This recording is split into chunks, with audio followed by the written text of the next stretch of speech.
Disclaimer. The views and opinions expressed in Radio DMG may or may not be the views and opinions of the DMG Ice family of sites.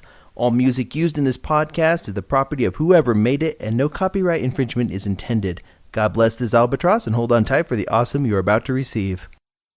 It's got to be the king.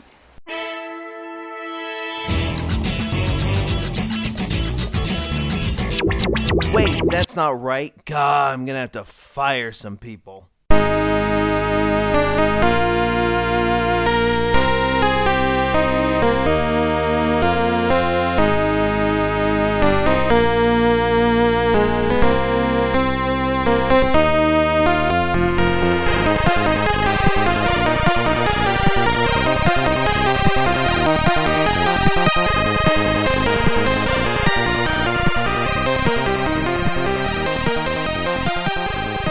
Now that's the stuff. Okay, hey, okay. Fade it out. Good. Okay, there we go. Welcome to this edition of Radio DMG. I think this is episode... Let me check real quick on that. What episode are we at? Well, I do know that it is August 2nd, 2011. I am your host, Philip Wesley, the Mile High Mouth, and you're listening to Radio DMG, episode number... Well, you know, I should have this with me. I really should keep track of that. But, well, you're listening to Radio DMG, episode number 17. And today, we've got just a little bit of newsity, nothing really important, and then an interview with Monty Uwam of Dead Fantasy fame. The interview has to do, well, Monty Uwam. Well, he introduces kind of himself in the thing. So if you're a fan of Dead Fantasy, if you're watching that on game trailers, highly anticipating like episode 6 of it, or if you like Rooster Teeth, if you're watching, what was that name of that? Was that Red vs. Blue? And you're looking forward to season 9 or so, yeah, this is an interview for you. It actually kind of complements, because Dead or Alive is Dead Fantasy uses Dead or Alive characters versus Final Fantasy characters. So this kind of concludes the trilogy of interviews that began with Team Ninja, with Vanessa Ortega, Team Ninja, and Monty Uwam. That's a trilogy, a trifecta of interviews, all somehow related to Dead or Alive. It's also kind of has to do with Tekken. And before I get into the news today, I guess I'll go mention that I saw the new Tekken movie that will be included with Tekken Hybrid. Now, the Tekken movie is Tekken Blood Resurrection in 3D, three-dimensional. Now, it's going to be included as part of Tekken Hybrid, which will have Tekken Blood Resurrection. It's a 3D CGI movie from the people who put together Resident Evil Degeneration. And that's one part of the hybrid thing. The other part of the hybrid thing is a PlayStation 3 port of Tekken Tag Tournament, but in HD. So, well, that's not completely that's not really portable related. It's animation related. I think that Tekken Hybrid will be definitely worth it. I mean, Tekken Tag Tournament is one of the only Tekken games that I thought was worth a damn. It's pretty decent. I like it. It's my favorite out of them. Now, a little bit of word of advice on Blood Resurrection. Blood Resurrection's story is a horrifying mess, just like Tekken. But that horrifying mess is so over the top and wonderful because of it. I went into Blood Resurrection expecting not to be... I don't expect to be mentally stimulated by a video game movie anymore. I mean, it's kind of sad, really, when you think about it. I don't expect to go out of it thinking like, wow, that was an amazing movie, and it's great. It's not The King's Speech. It's not like, say, True Grit, or, let's see. Hell, I don't think any of these video game movies are really all that thought-provoking. We never really get any that are. But you know what? I'm fine with that. With Blood Resurrection, I liked all the characters. I thought some of the lines were a bit cheesy and over the top. The fight scenes were awesome. I felt the 3D didn't really add too much to it because of the nature of the glasses. Gah. Now, why is it that stuff can run at like 30 or 30 to 60 frames per second on the 3DS and be fine, but not so much on a large screen with glasses, shutter glasses? It's weird how that works. But my take on it is that it wasn't really worth seeing in 3D. I kind of wish it were 2D because I would have had more fun with it then. Because, it'd be a little bit clearer in spots and not as dark. That said, the fight scenes are awesome. There's I guess I could spoiler this. Well, not really. Well, there's this big fight with Jin and his dad, where they both kind of go Guyver on each other. Guyver turn into big devil-looking thingies with horns and stuff, and it's pretty great. And then the dude with the crazy hair, Haichi or something like that. Sounds like that dog that sits over in Shibuya or something. But anyways, Haichi, hair dude, at one point uses a huge bunch of these little wood dudes. Forgot what their names are. The Mokujin. He controls this huge Goliath of those things trying to kill Jin, and then there's this robot girl that's in there that's awesome. The whole movie is just a silly, ridiculous little thing. Go in, turn it on, tune out. Yeah, I mean, it's a movie David Leary would love, but I thought it was fun. I thought it was a lot more fun than the Gantz movie that we saw, the live action one. It was a lot more fun than a lot of video game movies have been. And even movies that look kind of video game-ish, like Sucker Punch or Skyline or Battle LA. Some of them take themselves way too damn seriously.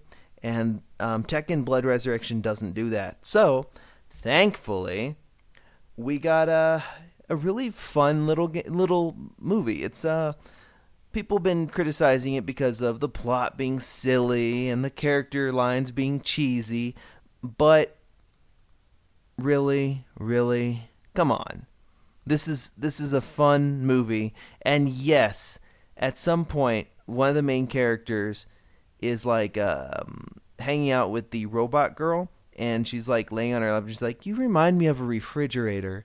That little white noise hum, and it's kind of warm. And then later on, that same robot character at some point says, "As your refrigerator, I will do my best." I mean, seriously. As your refrigerator, I will do my best. How can you not love a line as cheesy as that? Wonderful. Overall, if you're picking up Tekken Hybrid, you're picking it up to play Tekken Tag Tournament HD. But this is just icing on the cake that is Tekken Tag Tournament HD. So yeah, at some point, pick that up if you own a PS3.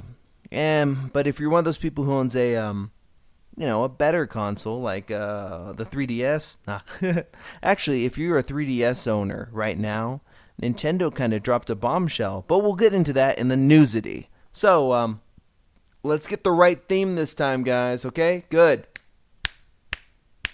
Can't really snap into this. All those stupid little blue viri, sometimes they mess up the sound stuff. But yeah, let's go ahead and cue the newsity theme, and I'll get right on down to it and my opinions on that crazy event that happened recently with Nintendo. And welcome back to Radio DMG. I am your host, Philip Wesley, the Mile High Mouth, and here we are with the newsity. So, ladies and gentlemen, boys and girls, humans and ponies, the Nintendo 3DS had quite a rocky launch. However, Nintendo has decided to rectify this by announcing on July 28th, 2011, an interesting bit of news. Now, the Nintendo 3DS, when it launched in, I think it was March, about 4 months ago. Yeah, March, April, May, June, July. Yeah. The Nintendo 3DS launched at $249.99 with 19 games, which is actually more than the DS launched with, and more than the GameCube launched with. However, it's been kind of a little difficult for people to adopt the system into their happy homes. The reason for this may have to do with the $250 price tag and the lack of, or rather delay of, AAA titles. Now, I don't blame Nintendo for these because they priced it according to retailer demand, retailer pressure, and the amount of hype that they had built up for the system. They figured this is a premium product, we can put a premium price. I originally thought they were going to launch it at $230 because that's fair enough for both them to make a profit and for retailers and everyone involved to make a profit. However, they haven't been exactly flying off the shelves. You see, in the United States of America, rather the Northern Hemisphere, I guess you could say North America, the Nintendo 3DS sold about 800,000 units. They hadn't even broken 1 million at the end of, I think it was like the end of June. They hadn't even broken 1 million units sold. That's kind of a bit of a problem, especially considering that, well, times are tough. We have lots of horrifyingly reckless economic policies coming out of the United States, and considering that the US dollar is where a lot of exchange rates are based, it's been hurting everybody. There was also that earthquake that hit Japan that literally knocked a whole bunch of things into delay and lowered the amount of manpower that was available for game companies to use. So 3DS stuff got pushed to the back burner, whereas stuff for established systems like the PS3, Wii, and the PSP and the DS were pushed ahead. Now, that's all very understandable. To combat this, Nintendo announced on July 28th that they're dropping the price of the Nintendo 3DS. Here, let me go ahead and just read you the press release for this. Nintendo 3DS price drops to $169 as great value and new 3D games come together. Star Fox 64 3D, Super Mario 3D Land, Mario Kart 7, and Kid Icarus Uprising prep Nintendo 3DS for a strong holiday season. Redmond, Washington, July 28, 2011.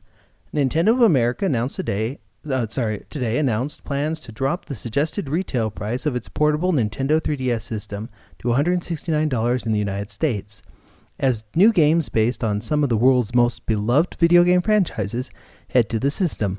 The new price, down from the suggested launch price at $249.99 and effective August 12th, makes an outstanding value even better and sets up a strong holiday season for the system. For anyone who is on the fence about buying a Nintendo 3DS, this is a huge motivation to buy now, said Nintendo of America President Reggie Fils-Aimé. We are giving shoppers every incentive to pick up a Nintendo 3DS, from an amazing new price to a rapid-fire succession of great games. Nintendo 3DS has the strongest software lineup of any video game system this holiday season, and the new price drop now opens up the glasses-free 3D experience to many more consumers, building on the popularity of The Legend of Zelda Ocarina of Time 3D, which launched June 19th. The upcoming game calendar is a who's who of iconic video game franchises. Star Fox 64 3D arrives on September 9th, followed by Super Mario 3D Land in November, Mario Kart 7 in December, and Kid Icarus Uprising during the holiday season. Editor's note, probably in December. In addition to these great games, the Nintendo 3DS is a host of attractive features that make it the must-have video game system this season. The new Nintendo Video Service automatically delivers short 3D videos from the worlds of music, comedy, animation, and Hollywood. A free application allows Netflix members with unlimited streaming plans to instantly watch TV episodes and movies streaming from Netflix. The Nintendo eShop is a digital store for Nintendo 3DS owners that provides access to a wide variety of downloadable content, such as original 3D software, classic games that have been remastered in 3D called 3D Classics, Game Boy and Game Boy Color Virtual Console games in their original 2D glory, and more than 350 Nintendo DSiWare games. Visitors can also view video game trailers, screenshots, and product information for games, including those available at retail locations. Since Nintendo 3DS launched in the United States on March 27th, more than 830,000 people in the US alone have purchased one to enjoy 3D visuals without the need for special glasses.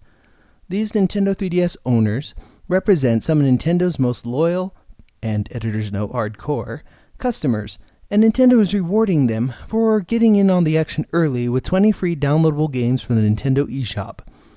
These free games are available to anyone who owns a Nintendo 3DS system and uses a wireless broadband internet signal to connect to the Nintendo 3DS eShop at least once before 11:59 p.m. Eastern Time on August 11th.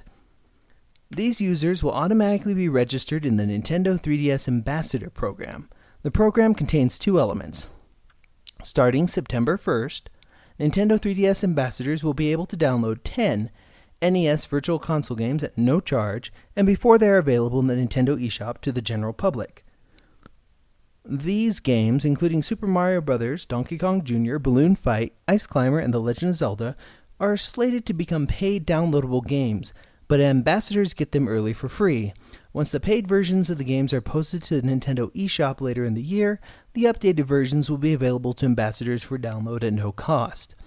Editor's note: what they're adding with the update when they come out as paid games is multiplayer and save states. So they're using ambassadors as beta testers. Number 2.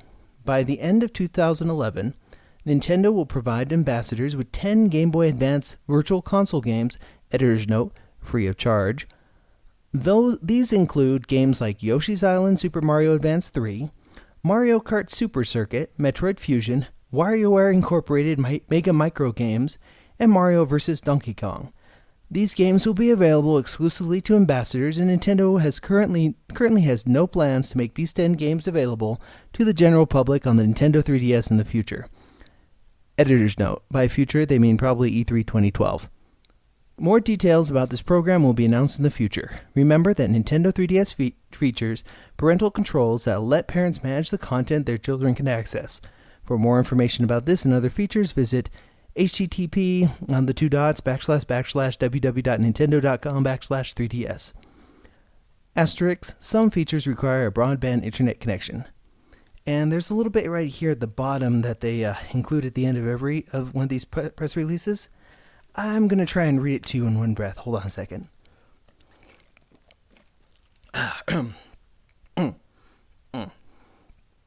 About Nintendo. The worldwide pioneer in the creation of interactive entertainment, Nintendo Co., Ltd. of Kyoto, Japan, manufactures and markets hardware and software for its Wii home console, Nintendo 3DS, and Nintendo DS family of portable systems. Since 1983, when it launched the Nintendo Entertainment System, Nintendo has sold more than 3.7 billion video games and more than 600 million hardware units globally, including the current generation Wii, Nintendo 3DS, Nintendo DS, Nintendo DSi, and Nintendo DSi XL, as well as the Game Boy, Game Boy Advance, Super NES, Nintendo 64, and Nintendo GameCube systems. It has also created the industry icons that have become well-known household names such as Mario, Donkey Kong, Metroid, Zelda, and Pokemon. A wholly owned subsidiary, Nintendo of America Incorporated, based in Redmond, Washington, serves as headquarters for Nintendo's operations in the Western Hemisphere. For more information about Nintendo, please visit the company's website at http://www.nintendo.com. And there you go. Along with this information, Nintendo also announced, Nintendo of Japan announced that prominent people in the company would be taking pay cuts because of the perceived botched lineup. You see, Japan has an honor system with their businesses. For example, when the Virtual Boy failed, Gunpei Yokoi was forced to leave the company. After the Virtual Boy failed and the N64 failed to launch as hard as they expected, as when it failed to make the impact, Gunpei Yokoi had to leave.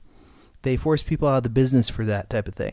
Now, everyone who was involved with it, like Satoru Iwata took a 50% pay cut.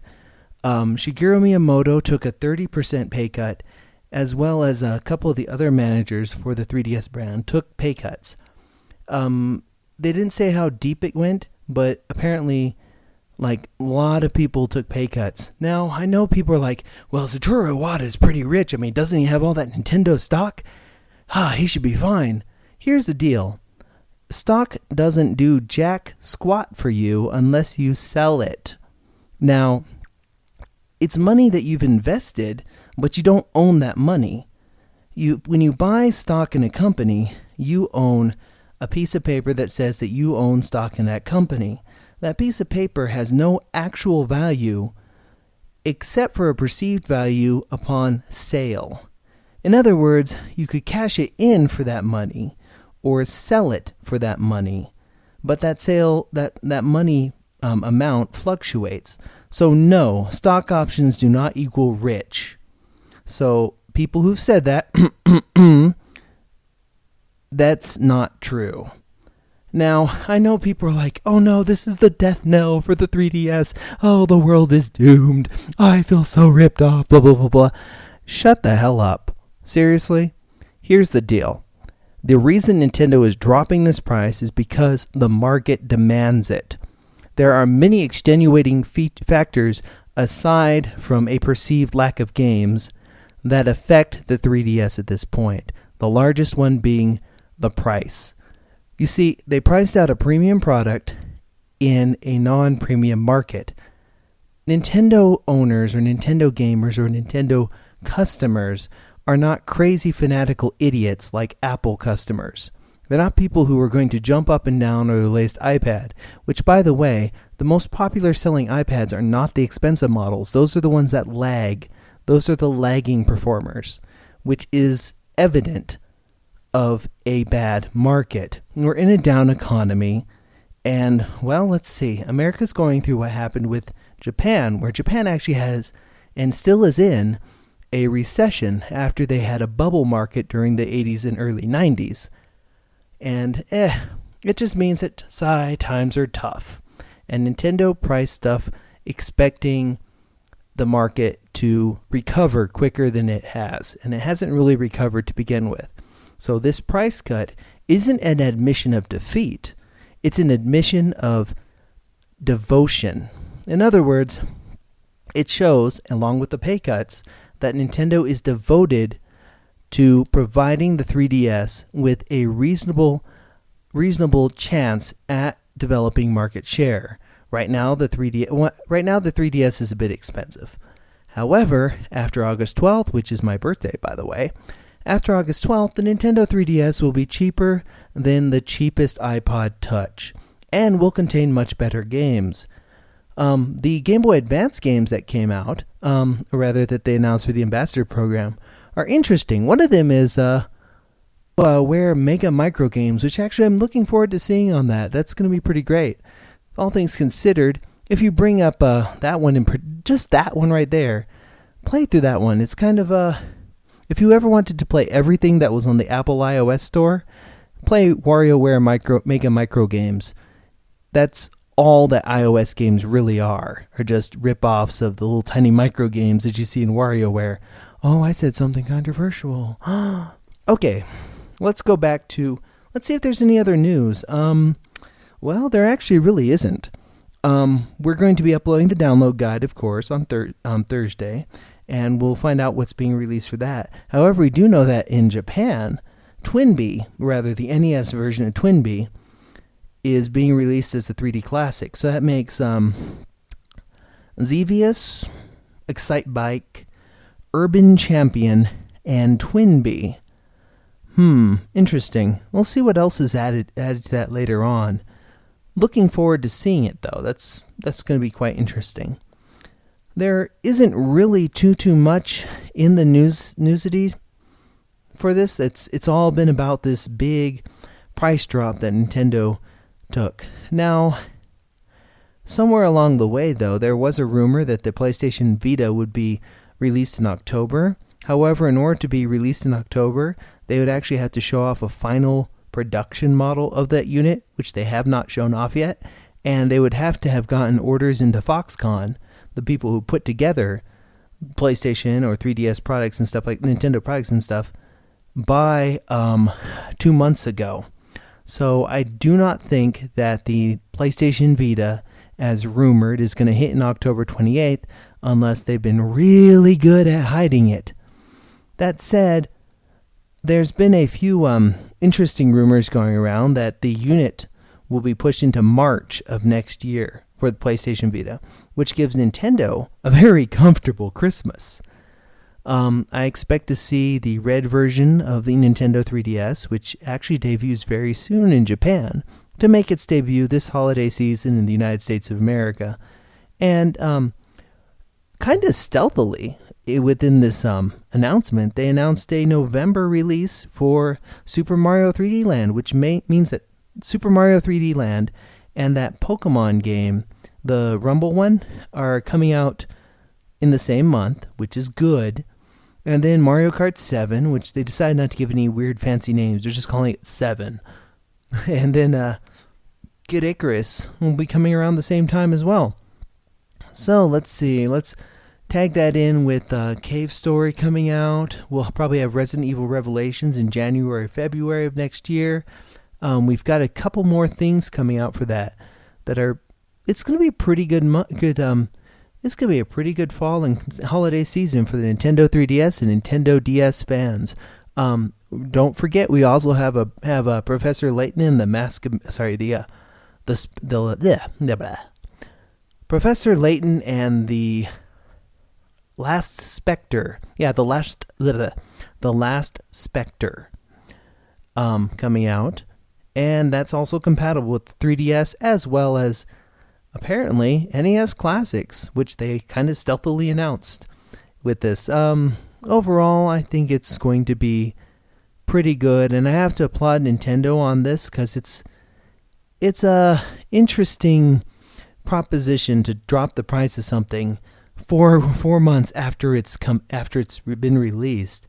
Now, they didn't have to put out an ambassador program or give people anything for it, and I'm kind of glad they went ahead and did that. I mean, Sony lost all of our personal information, and it ended up on 4chan. And what did they do? They're like, hey, guess what? There's a couple games that came out a couple years ago that you might already have, and let's go ahead and put these out. Now, with the Nintendo Game Boy Advance and NES things, go to a GameStop and try and find a Game Boy Advance. They're getting harder and harder to find, and some of these games are more and more expensive for it. Remember, some used marketplaces will still sell games like Super Princess Peach for the DS of all things for like $40. So yeah, Nintendo giving out Game Boy Advance games and NES games is actually a good deal. I know there's people who are like, but I got these on my Wii. Who cares? Try cramming your Wii and a TV into your pocket everywhere you go. Then whatever. It's not feasible to do that. So, hey, Nintendo's giving you these for free, and you're looking a gift horse in the mouth at this point. And if you ask me, that makes you look really, really picky, finicky, and stupid. Okay? And I'm talking specifically about certain people at a certain website, which I'm not going to plug anymore, Nintendo Joe. Seriously.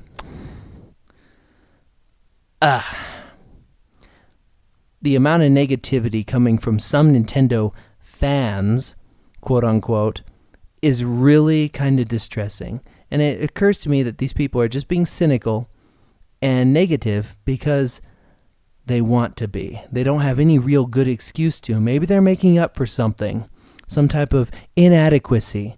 But you know what? The only thing that you have to worry about that's in your pants right now is the Nintendo 3DS.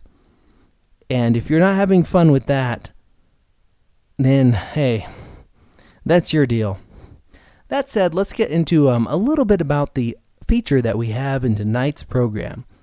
You see, today we're going to be putting up the interview we did with Monty Uwam at ACON 22 2011. Now, because he put together the Dead Fantasy series, which is a series of fan videos where Final Fantasy characters fight characters from Dead or Alive. In a way, this is the last in the trilogy, or rather trifecta, of Dead or Alive related content that we got from Akon. That trifecta, including Vanessa V. Ortega and the members of Team Ninja themselves. So, enjoy this part of the trifecta. This is the Triforce of it. I guess you could say the, Vanessa would be the Triforce of courage. Team Ninja would be the Triforce of wisdom. And Monty Oum would be the Triforce of power. I mean, animation is his kung fu. Not to spoil anything from that. Now, I do have a confession about this particular interview. After I did the interview, sometimes I'll do an interview and I feel that I could have asked better questions, or it could have been better. Then listening through this one again, I realized, hey, I asked B-grade questions and Monty Oum gave me AAA answers. Going back to a few other interviews that I've done, I realize, wow, even though sometimes I might not feel it might be the most interesting thing, listening back to it, I'm completely wrong a lot of times on this. These are some awesome interviews, and you guys are lucky to be hearing them. They're great. Anyways, looking forward to Denver Comic-Con next year and Non-DesCon this September. Oh, there's some great interviews that we could possibly get there. And then, of course, Anime Land Wasabi and such. I do have an interesting little story I should relate. I do feel that part of an interviewer's job is not to make the guest interesting, because that's really up to the questions that are asked, or how you read your guest. The whole point of a conversation, or rather an interview, is to converse. I think, it was after the Monty Oum interview, he told me that it felt like he'd been at a job interview, which actually, this is kind of how they should be conducted. You see, an interview is a conversation with me and you, and I'm trying to get information or interesting things about you, little things that come up. And my radio experience before this actually had to do with two kind of failing shows.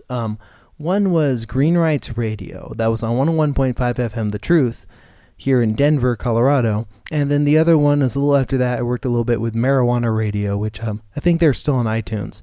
Now, both of those are actually fairly negative. I remember bringing in, I used to go ahead and I used to schedule some of the guests for Green Rights Radio, and one of the people I scheduled was the inventor of something called the Chill Clock. We have a thing on an unboxing for that on our Area DMG YouTube channel. Now, I talked to that guy for a good almost 45 minutes on the phone, and before I was able to get him on there to interview that. And I wrote down a series of questions that I got some great answers from him, handed those off to the host of Green Rights Radio, and he was just like, nah, I'm not going to ask these. Then after he got maybe a 10-minute interview out of that, later on during commercial break, he's like, don't ever get me a guest like that again. I couldn't get anything out of them. And I'm sitting here thinking to myself, how is it that by actually conducting a conversation in the way you conduct a conversation, I got 45 minutes out of this guy on the phone, and you couldn't get 10 minutes out of that? I feel that too many interviewers look at stuff like that and think, eh. And in a way, I am guilty of that sometimes. Like when we went into our Lynn Hardy interview, I wasn't sure it was going to be as interesting as it ended up being. That actually was pretty decent. And the Monty Oum one, I wasn't so sure either, but it turned out okay. It turned out great, actually, and I'm glad and honored to be able to share it with you. So I think that you need to sit back, relax, and enjoy our feature presentation, which is an interview with Monty Oum of Dead Fantasy, or Haloid fame. He also works with Rooster Teeth, and he's also worked for some interesting companies, which you'll find out in the course of our interview. So enjoy this part of our holy trifecta of Dead or Alive content. It adds a new dimension to it. Also, there's a little bit of mention of Tekken in here too, so hey, it all ties back. So enjoy our feature, and thank you for listening to Radio DMG. We'll be right back after this, your feature presentation. our interview with Monty Uam from ACON 22, 2011. And welcome back to Radio DMG. I'm your host, Philip Wesley, and I'm here with Monty Uam. And we're here over at ACON 22. And let's go ahead and start up with well, you're a bit of an internet famous person because of the Dead Fantasy series, right? Yes. Just in case our listeners aren't up to speed on it, explain Dead Fantasy in your words. Dead Fantasy is a fan film that I started a few years ago, where it consists of Dead or Alive characters versus Final Fantasy characters. Yep. And then you made a little spin-off with Halo and Metroid, right? Yes, in fact, an earlier film, which kind of was my launching pad, was Halo versus Metroid, which had a Halo Spartan versus Samus from Metroid. And currently you're working with Rooster Teeth? That's right. I work with Rooster Teeth Productions, which are predominantly known for the Red vs. Blue series. So, what got you started into CGI? Well, I guess there's two ways to answer that question. Like, the easy answer is 6 years ago I opened up a program and just started fiddling with it. The long answer is 29 years, because I've always been interested in filmmaking, and it just happened to be my route to it. I was always interested in virtual production. I mean, even when I was playing video games, and when they first started becoming 3D, I could see the polygons and the lines before I saw the game, and I would always analyze motion data. And how often they were used and how often they were reused in games. And my animation model is actually kind of built off of video games and having played them my whole life. So what was the first program that you used for 3D animation? The first program is still the program I currently use, which is Poser, which some people are surprised to hear because it's not the most well-regarded 3D program when you can consider the industry standard Max and Maya that are used by most animation houses. And I explained this in saying that Poser's not a great program, but I don't need a great program, because when you consider the depths of the industry standard 3D programs, I'd rather know everything about something small than a little bit of something big. And that's why I can make films, because I don't consider myself an animator. I consider myself a filmmaker, and every time I have a discussion about this, I call it 3D filmmaking, not 3D animation, because it's not about being a good animator. Animators work for guys with the vision. I want to be the guy with the vision. And it very often, in a film production, the director is the one who dictates the actions of pretty much technological tools, animators themselves even being considered a tool for production, but not the actual vision of the production itself. Since I have to do it all, I consider the scope of what I do 3D filmmaking, which is delivered through animation. Do you storyboard at all when you're going into these? Like, how do you plan out your productions? I have a version of storyboarding which isn't storyboarding at all. It's almost like the same way you do an AMV, where I listen to the song that I'd make a movie to, and this is strictly because, one, I have a history in dance, and I like rhythmic timing. In fact, combat, even in movies that don't directly put it forward as a rhythmic combat, tend to put their sound design as rhythmic, because the human mind naturally accepts rhythm. So when you hear a combo that's a 1, 2, 3, and it sounds naturally acceptable to the mind because it has a sense of rhythm, the mind naturally accepts rhythm. Also because, just out of necessity, when I started making these movies, I had real jobs. On top of that, you can't always be at your desk. Even though I'm at my desk maybe 90% of my day, I plan to movies so that I plan my movies to music so that I can pre-visualize anywhere in the world. Like, I'd be waiting in line at the airport, and I could listen to the song, and I'd visualize to the beats and plan a movie accordingly. So, like, when I was making Haloid, I had the same song playing over and over on my 1-hour commute to work, and I would hear a trumpet to a punch or a violin to a slide. And that's how I kind of visualize my movies. So you said you had a history with dance. Did you start in, like, modern dance, or... My history in dance was I started playing DDR when I moved to California. Oh, okay. But I don't, it's professional. No. I mean, I did dance in circles and among people, but never. I'm not professionally schooled by any means, which is another question that I get often. I have my own method. I've had thus far. This is why it's a 29-year answer. I've had my own methods for discovering everything I do. I'm a high school dropout. when I studied dance, I discovered DDR, and then I realized I liked dancing, so then I just started dancing in general. When I picked up 3D programs, it's because it was what was on the computer that I happened to get donated to me at the time. In fact, I just had a panel where I explained the first computers I got were computers I fished out of dumpsters. Ooh. And they happen to have certain programs on them.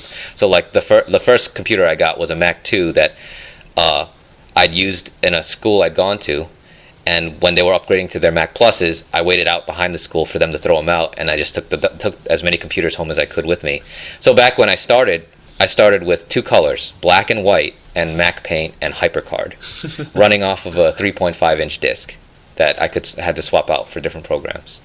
That's always great. The good old days, the 3.5 and the 5.5. The 5.5. Oh yeah, that you could like put a notch on the side, make it double-sided.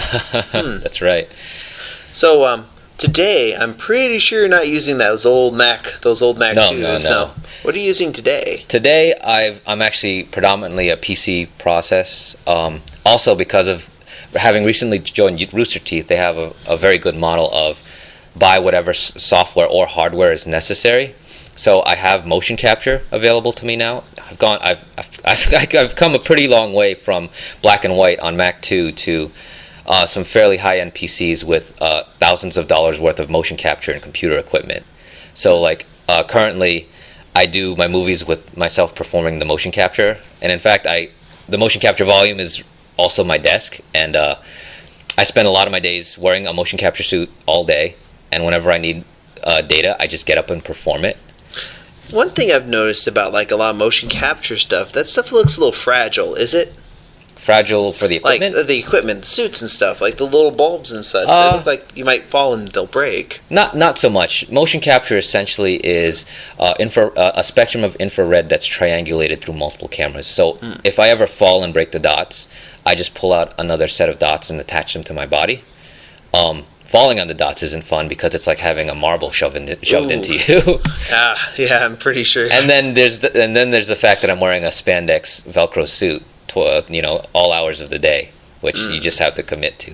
But the motion capture technology itself, it's not so sensitive that I'd break it. The cameras I obviously wouldn't want to fall on the floor, but they're mounted very sturdily. The suits themselves are fairly primitive. It's just Velcro and infrared reflectors, which is just essentially like same level of spectrum of like having duct tape balls wrapped to your body. Since you've used a normal CG and you've also used motion capture, have you tried rotoscoping? Where like the live action rotoscoping that they do in say Waking Life or Through a Scanner Darkly or Renaissance? I have done some type of there's various levels of rotoscoping. Sometimes rotoscoping could be even considered animation reference. Like in previous movies where I was animating by hand, sometimes I'd want to do a very specific move. If it was say maybe a trick or move that I saw a certain martial artist perform, like I'd get that YouTube video, place it in the background, and then animate the character over that person. Or maybe even if it was a move from a fighting game that I've done in certain episodes of Dead Fantasy, I would take that move and then animate the character over that, and maybe even augment it. But that would be the level of rotoscoping I've used. Never direct translation of film or anything like that, but sometimes just for the sake of paying homage to a certain move. You were talking about the rhythm of fighting that you see in movies and such. What particular fighting movies have you seen that you feel had a very rhythmic battle? In other words, which martial arts or action films inspire you? I mean, all of us who grew up watching kung fu movies throughout the 90s, like watched like Fist of Legend or Iron Monkey or the Once Upon a Time in China series. I mean, we're all of that age now where we were back then when we were renting these videos from Blockbuster or animes for that matter. I mean, I get inspiration from all directions sometimes, but a lot of those, I find like the Matrix movies have a good sense of rhythm to them because they're guys like me. They were just fans of the stuff we all grew up watching, and they landed at a point in their careers where they just got to make them. I'm kind of nearing that point in my life too, where I could just make whatever I want. So I'm just going to make the stuff that I like and I grew up liking. And there's a lot of it, I just named a few. So just a few. Yeah. Yeah. Going into it's your history. It says you've worked at Midway. Yep. What did you do at Midway? When I made Haloid, in the storm of press that followed, I got contacted by one of the directors at Midway Games, and the initial reaction to that is you think, they saw my animation, so obviously they'd want to hire me as an animator.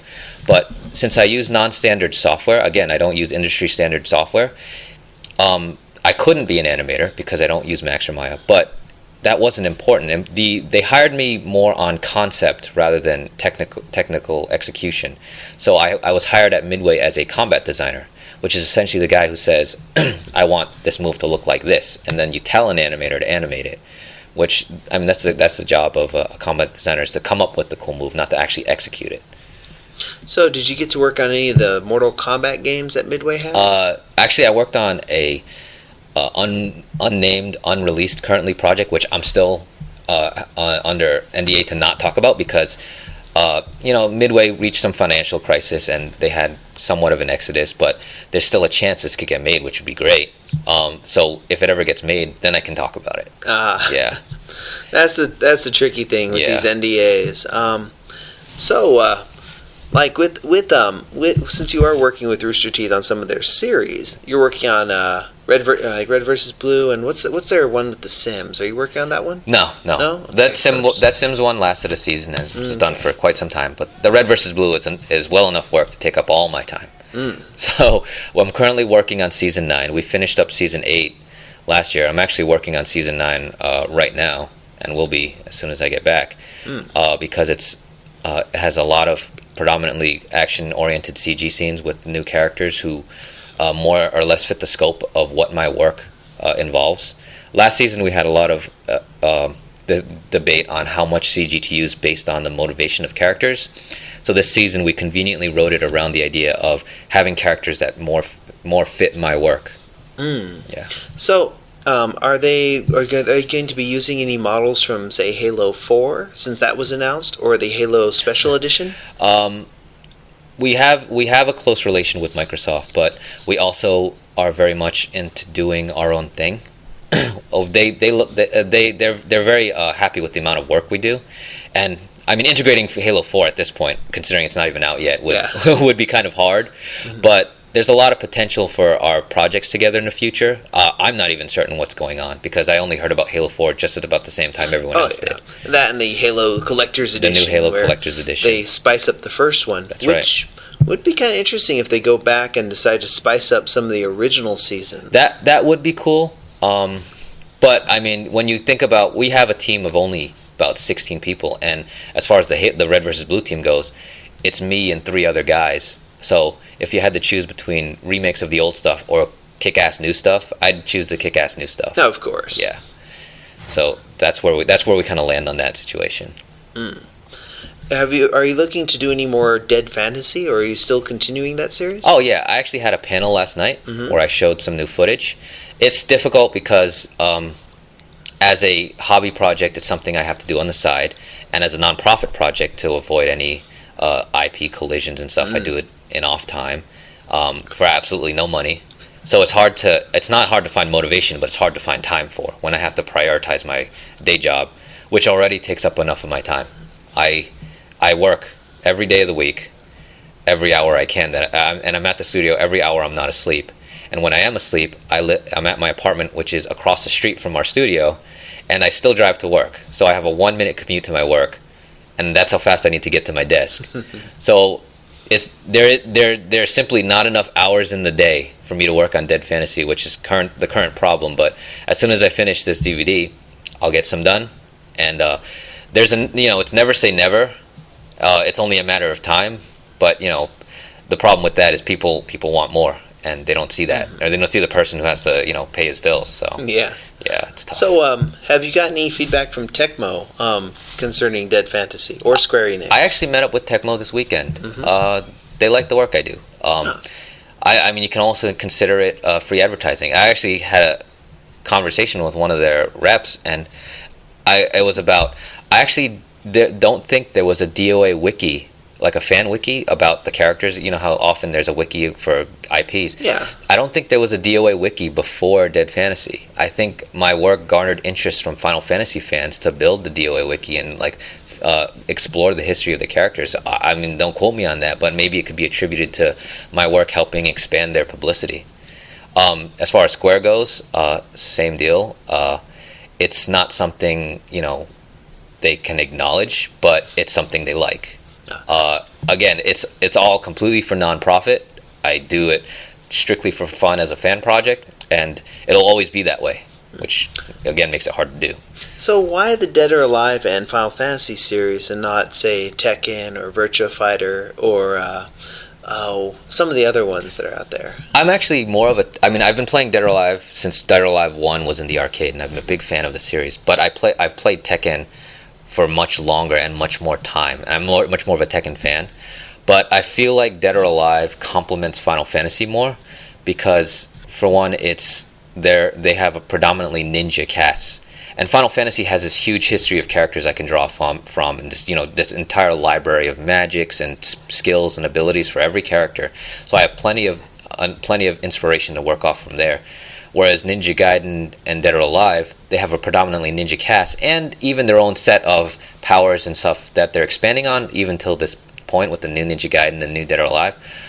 But I can also just take the whole history of ninja games, animes, and movies and always just reference that if I ever need a new move. And that's kind of like almost a history in itself, which the reason they complement each other is because the characters have a sense of parallel.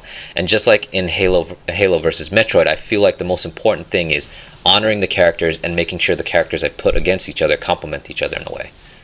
Yes. So the design of the characters. Design, motivation, history, like everything about them. Like it's helpful that I'm a fan of both games and I understand their characters and their backstories, so I can always reference to what they would do in a scene. To me, you can't just animate a scene.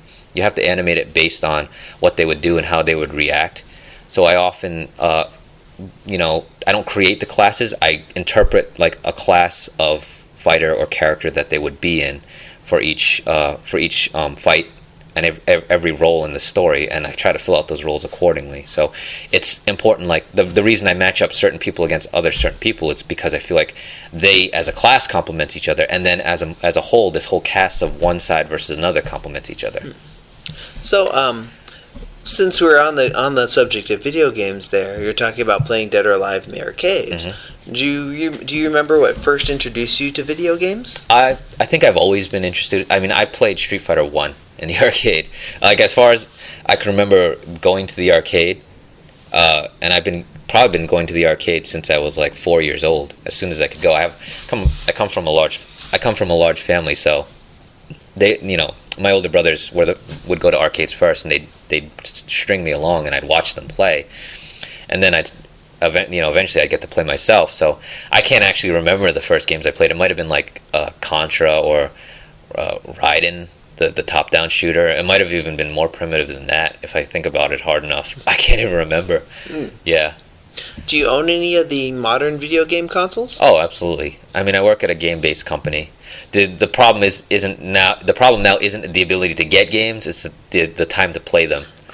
Yeah. Considering my work schedule and the amount, I mean, I used to play games, furiously, like sometimes just try to find different ways to play the same game over and over.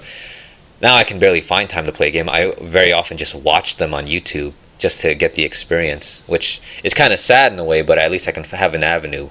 I watched 400 Persona 4 videos in a playlist at one point. Was that the giant bomb one or something? No. It was like someone's playlist on YouTube who actually went through the whole game and every branch of conversation. And I've got my experience for Persona through that. Wow. Yeah, it was a lot of videos. There are some people, Yeah.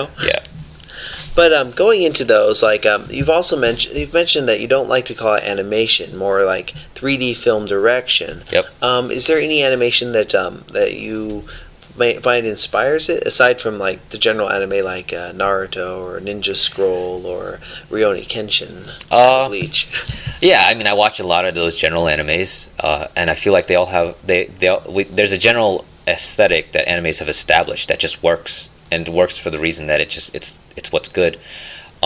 But when you translate that into 3D, you have to add a layer onto it that makes it more believable because the shading is better. So it's a level of art style that works for anime, but would look a little more stunted in 3D animation. So I try to find that middle ground of anime video game cinematic. a lot of video game cinematics I watch, have that established version of they also like that anime style, but need to also do the higher fidelity version, and then even higher than that is the movie version, which honestly I think Hollywood itself is catching up with the anime style at this point, and are trying to find that interpretations. Recent movies like Sucker Punch tried to do the anime version in live action and are finding their feet in it. If I ever land in that position, I feel like because of the body of work and the history I'm doing, that I could probably make that movie too. I think after watching Sucker Punch, I think I could have found a better way to make that movie. After watching too, that one and Skyline, there's so many better ways they could have been done. Yep. Yeah. Absolutely. So that since you've been busy with Rooster Teeth, and what was your previous work at Namco? Namco, about a year after my job, I was into my job at Midway. While I was at Midway, we were in the pre-planning for our game, and in my off time, whenever I could find it, I started the Dead Fantasy series. I mean, I like Halo, and I did Halo as a fan project to kind of gain some publicity, also to make a good product. But I really like Japanese games, fighting games, and Final Fantasy. So I'm like, I'll make the one that is for me and my fans. Well, not fans I didn't even have yet at the time. Me and people who like the same stuff I do. So because I make a Final Fantasy movie, I now have met dozens of people that I would honestly have already been friends with had not been we lived on other sides of the country or other sides of the planet. So the point of making Dead Fantasy was it's the movie for. I mean, I almost consider it not something that doesn't completely belong to me as a fan project. It belongs to everyone who likes these IPs. The reason for making it is because everyone loves it. And I go to cons now. I get invited to A-Con especially, and I have a panel where 200 people show up to see the next one and see my version of it. So I made Dead Fantasy while I was at Midway, and then I made Dead Fantasy 2 shortly after that. And the art director at Namco Games contacted me and wanted me to join them to work on the Afro Samurai game. And I had trouble making the decision first because, one, I just started at Namco. I just moved to Chicago to work on their game, to Midway, to work on their game. And I'd just gotten used to their system. But then Namco was telling me to come work with them and finish their game. So I said yes to that, and I moved to Northern California, San Jose studio, and worked on Afro Samurai the game, which starting off I couldn't get my head around the system, but eventually I started getting very good at it, and then eventually I was the best at it. It's just the kind of the way I do things is you can't do anything unless you're going to be the absolute best. And so when I joined also Namco as a designer, combat designer, not an animator, but I was learning animation at the same time to learn these standard programs, Maya. And when I joined Namco and I rose in the ranks as a designer at Namco, I started off on low-level characters, like giants and like some ninja types and maybe Ronin types. And then eventually worked my way up to, I started taking up boss characters that were said to be cut, and I was like, let me do it. And and then when you save a boss character from being cut from the game just for the fact that no one else had an idea of what to make of this character, and I did. That's when people started realizing that I was the one to work on the next project. So by the end of the project, I had been promoted to lead combat designer. And the only misfortune here was that I had joined Namco maybe 6 months too late because as we didn't get approved for a sequel, and as people were leaving the company because we had no title to work on, people were saying if only I had joined the company 6 months earlier, this game would have been a completely different shape. So that's what prompted me to contact Rooster Teeth, who had contacted me well before, years earlier after Haloid, and talked about working with me. I kind of had to go do this game designer process to work at these large corporate companies to realize maybe I should work at a more closely knit independent company and not have 200 other people decide whether or not I could even do the good work that I was doing. So like working on a large team at Namco, no matter how good a job I did, that didn't ultimately decide the fate of our product. So that's why Rooster Teeth is so much a better fit for me.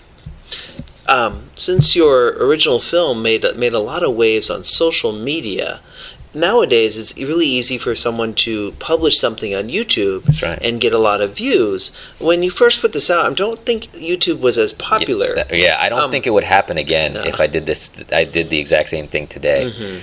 How did you get it out? Well, actually, I didn't even put it on YouTube at first. I put it on Game Trailers, and till this day, it's still the most viewed video on GameTrailers.com.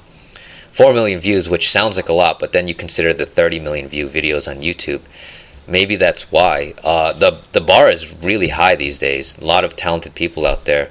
I say it isn't about, and the thing that people notice is it's not about, well, I mean, the views are a part of it, but it's not about good as much as it is about unique. And I think part of what I delivered in terms of both storytelling and concept is just this unique storm of a unique combination of talents and ideas and such that is what people notice, because we see talent every day, and then you get into this, it's almost like the Olympics now on YouTube, where you just people are outdoing each other every day.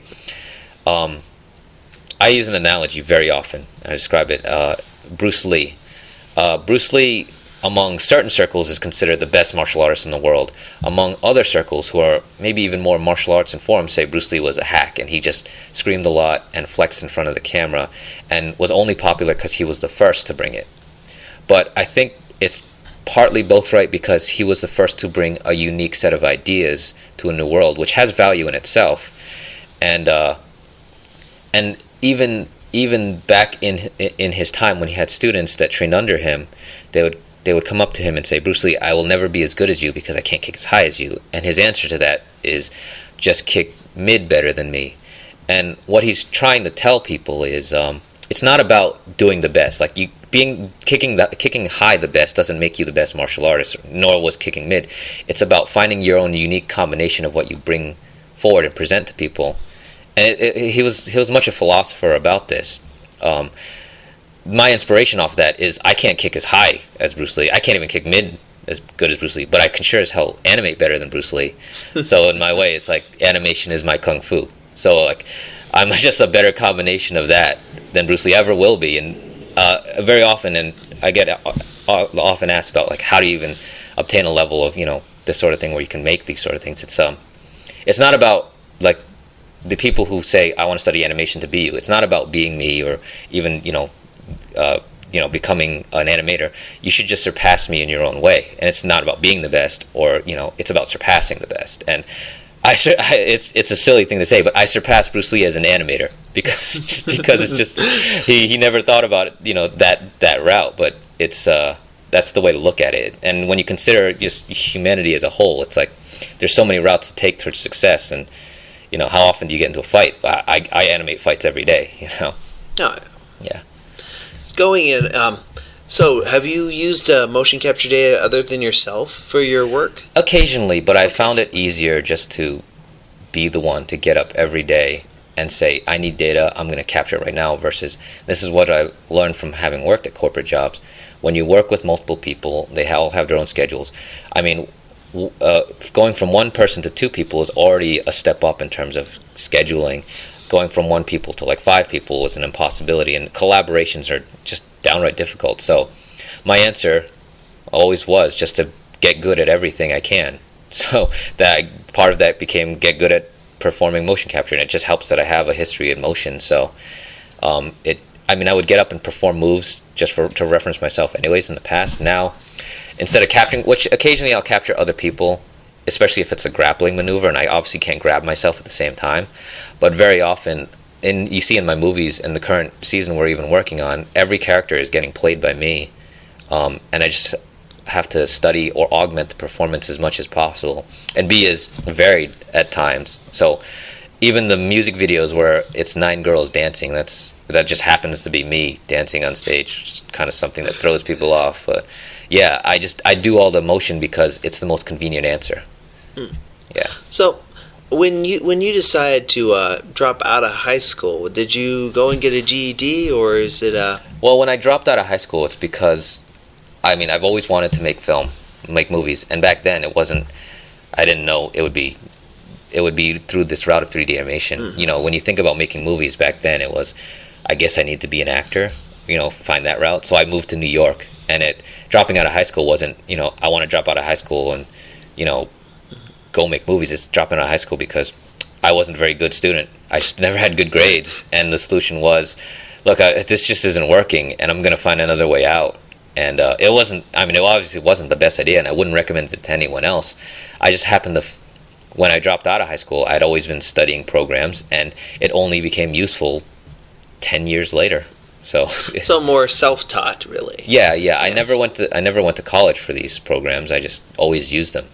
You just picked it up and thought, well, I'm going to do this today. Yeah. And a lot of people think that go into these things. They get daunted, I guess you could say, by the complexity of many of these programs, even some of the simplest programs. What would you suggest people do when approaching these difficult programs?